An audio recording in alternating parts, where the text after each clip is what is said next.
Welcome to the YCS7N Surge Protective Device Installation, Commissioning, and Operation Video Guide. Before starting, disconnect the power and wear insulated gloves and protective goggles.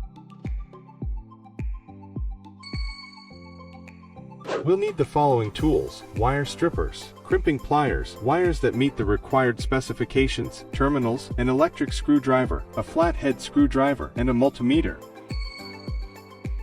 Before installation, carefully read the user manual, confirm that the device ratings and requirements meet the intended operating conditions, and select a suitable mounting position.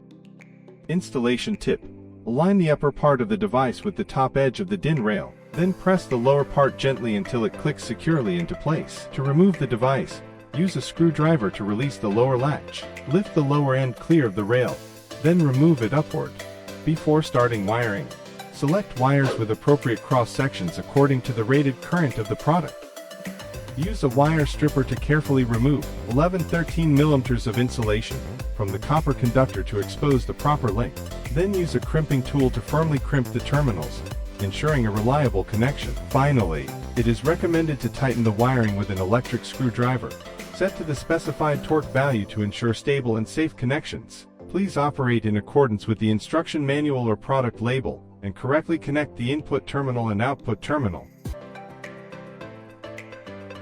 When connecting YCS7N inside a junction box, strictly follow the electrical wiring diagram to ensure each connection point is correct and secure. During wiring, always comply with local electrical regulations and standards.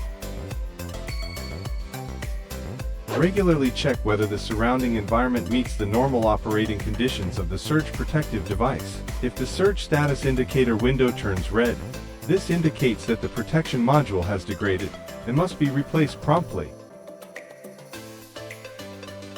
If any issues occur, refer to the troubleshooting guide for diagnostic methods and recommended solutions. For more information, visit console.com or get in touch with us on social media.